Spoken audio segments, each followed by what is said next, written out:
I got a statement, and then I will certainly entertain any questions that you may have. Let me kind of reset the stage here a little bit. All right. You want it? Sir, I got it. You got it? You good now? Yes. At 2:25 a.m. today, IMPD was dispatched with shots fired at a police officer's home. The officer was inside, and his family was there. They was reported to point out the officer was still awake, but the family was asleep inside. Fortunately for us in this community, no one was injured inside the home. The officers that arrived began working the case immediately, and with the assistance of neighbors were able to locate the suspect and place him in custody. He is in custody at this time. Charges are forthcoming. IMPD continues to work the case with other law enforcement partners, which include the ATF, U.S. Attorney's Office, and the Marion County Prosecutor's Office. There are limited details at this time, but as we progress in this investigation, we will give you additional at that time. Here's some preliminary information that we know. The suspect shot the police car in the home of the officer after yelling obscenities directed at the police. He fled the scene after firing a dozen rounds. We believe the car, a police car, an IMPD car, was struck at least 3 times, and now after examination of the home during the daylight hours, we believe the home was hit at least 5 times and probably more. The suspect was located and placed into custody. Once again, I want to thank the community for their assistance with this. He was wearing a shirt that said F the police on the front and Black Lives Matter on the back. Suspect was taken to CCB for questioning, where he yelled obscenities once again at the officers and proceeded to purposely urinate on the walls of the interview room. At this point, the interview was terminated. This investigation continues. This individual has passed gun charges and is on parole, is my understanding. And yes, this officer had placed a suspect under arrest from a previous encounter involving a weapon, I believe, 8 years ago. I do want to say that I visited with the officer today. He is certainly doing well, has a great attitude, but he is certainly concerned about his family, and he asked everyone to respect his privacy during this difficult time. With that, I'll certainly open it up for any questions. Since they had an encounter 8 years ago, is there any indication that he knew this officer personally, or is it because he was lives in the same neighborhood? We believe he knew the officer. The officer certainly knew him. Now, is that the reason for the shooting? We're not sure at this time. That investigation hopefully will lead us to that answer. Was he in the neighborhood, or did he follow him home? How did he end up? Don't know at this time. We do know that he lived nearby or was staying at a residence nearby. And what about the gun? You talked about that earlier. Did they find the gun? At this time, the investigation continues. I do not have a new update on the weapon. But remember, we have a 72-hour hold. As I said, charges will be forthcoming. A lot of that will be within the charges. Some of that information you want now. It's just still early in the investigation. Anyone else associated with this, or do you think he's the one and only person connected to the shooting? He's the only one we know of that did the shooting. Now, if there's anyone else connected in some fashion, that'll come through the investigation. Remember, we're early on in this investigation. We believe we'll do some search warrants. We'll talk to numerous individuals. There'll be some people that we're trying to look for now to have conversations with, but right now, our focus on charges on one individual at this time. What's the significance of the T-shirt and or any previous social media posting? Yeah, I think it just goes to the intent, but I bring that up because we're receiving a lot of questions, and I do want to say something. Because this individual is wearing a T-shirt doesn't mean that he represents everyone that's associated with that organization. And I want to be clear, we cannot let the actions of one individual represent an entire group of citizens that utilize their First Amendment rights peacefully over the weekend to protest here in Indianapolis.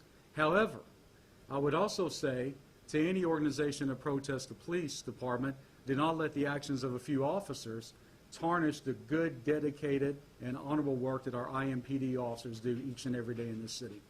Do we know if he got to the officer's house in a car, on foot? We believe he was in a car. We believe the shooting actually took place while he was on foot, yelling obscenities at the home and in the area, and then he jumped in the car to flee the scene. Do you know if there was any interaction between the arrest back in 2009 and today? I don't know a lot of details on that arrest. We will be able to give you some more information this time. We have the name of the individual, and you probably have that already. If not, we will supply that name. I will not say his name publicly to give him any undue publicity from the chief of police or IMPD. Have you had any reaction or comment from your community partners? I have a lot of concern, a lot of calls about prayer, and a lot of concerns regarding individuals, some of which even protested over the weekend, saying we're protesting some things we're seeing nationally, but we're certainly pleased with what IMPD is doing. That's not to say all the protesters over the weekend were pleased with some of our actions, but I think people are being very reasonable and understanding that we can't tolerate this level of violence. And it goes back to what I said before this incident and some of the things we saw in Dallas. Violence is going to get us nowhere as a nation, and it's not going to get us anywhere as the city of Indianapolis. If we're going to overcome issues in our community, whether perceived or actual, we've got to work together, and we can't tolerate this. This officer represents this city, and our city was attacked, and his family was attacked as a result. And Chief, have you, any officers received specific threats since Dallas, or has your department received any threats since Dallas? And secondly, what is your message to all officers, given what happened then? Right, no threats that I know of. We'll be monitoring that. We did send a memo out earlier today from me to our troops, kind of updating them. We will update them with this new information as well. They need to know what's going on. Any threats that we get will be taken seriously. We have not received any at this time. But we have told officers to have that conversation with their loved ones to understand what could happen in the event of emergency, not just at their home, but if their loved one's going to be away for some time, how do you take care of your family? Sometimes citizens don't realize all the work that has to go into taking care of your family when you're in law enforcement. And let's not forget our civilian employees as well. They work for this police department. They're members of this police department, and they're not immune either. Chief, has the line been crossed? In some ways it has. I mean, this is an officer that's at home. One of the bullets struck near a window that he was sitting behind as he was enjoying his afternoon, so to speak, after working over the night. But it is a line that's crossed, and I think it's a line that everyone in this community can agree that's been crossed. He recently, one of his family members called the police after he put a gun to her head and threatened to kill her. Do you know what comes? No, I'm going to leave all that in part of the investigations, looking at his past and everything. Our concern right now is developing the best case possible to successfully prosecute this individual so he doesn't harm a police officer or another citizen in our community.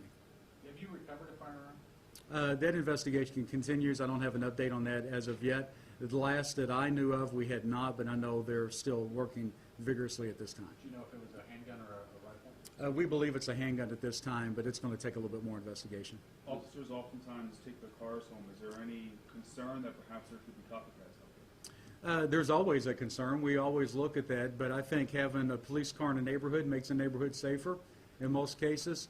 Residents call us all the time, and they like having the cars in the neighborhood, and they feel more comfortable with that. There's no reason to change that. There's no reason for us to overreact. We need to be focused on this investigation. We need to hold the person accountable, and we need to make sure that our workforce is safe. Last Friday in Dallas, an individual with a gun used the excuse of a large crowd gathering, which included police officers, to open fire. We had an incident last night where somebody on his own went and opened fire on police officers. Does this raise any issues about officer or crowd safety for this weekend's events downtown? It raises issues in light of not only those events, but what we saw in Orlando and what was going on internationally for any one of our major events in any major city in the United States. We've already taken steps, even before today, to look at our security protocol, to enhance that security protocol. People will see some of that this weekend at Black Expo, but some of it will be behind the scenes, and we'll continue to monitor information we get from Dallas, new information from Dallas, and then we'll also monitor any potential threats and make changes, not only for the safety of our officers, but for the citizens that will be gathered. But a good point I think needs to be made. For us to really secure an event is difficult in any city, but it's made easier when citizens are alert and call us if they see anything unusual. And remember, I give a great deal of credit to the citizens in this case for helping us locate this individual. If they had not helped us, we may still have an individual who was willing to shoot at a police officer's home on the streets of Indianapolis today. Actions like these won't deter the police department, right? You're not going anywhere? Oh, absolutely not. Our police department is steadfast and resolved to continue to reduce crime and the fear of crime, enhance public safety in this city. And our officers are putting their uniform on today. They're getting out there to work. They're brave, they're dedicated, and they're honorable men and women. And this will only make their make them even more resolved. We saw you out there talking to him, so how's he doing right now? What's going through his mind? He has an incredibly positive attitude. He understands that with being a police officer, you become a target, so to speak, but he's certainly concerned about his family, and he wants to get back to work. He has some off days. He wants to get back to work, but he wants to take care of his family first, and that's certainly, we're going to do everything as an organization to support he and his family through this ordeal. Think about this. This is your home. If there's one place in the world you should always feel safe and your family should feel safe, it's at your home. And someone violated that this morning, and fortunately for us, he is in custody now. If he will do this to a police officer, can you imagine what he will do to a citizen? That's always our concern. Can you release any information on the officer's family who was in the home, wife? A wife and one child. And they were in the home at that time. Like I said, they were safe, and they're all doing well right now, but certainly concerned. Take one more question, guys. What's next? We're going to continue that investigation, and pressing charges is what's next. But we still have to go about the work of working the streets of Indianapolis, and that's what our officers are doing now, even with this in their recent memory. We have to be aware of that, and we also have to look at the rest of the summer and the rest of the year. The work has to continue, but this is just another realization that police work is dangerous. We know that when we sign up for this job. It's just unfortunate that this officer's family has had to endure this attack last night. Thank you all for being here, and also I want to thank you all for being so concerned about our officers.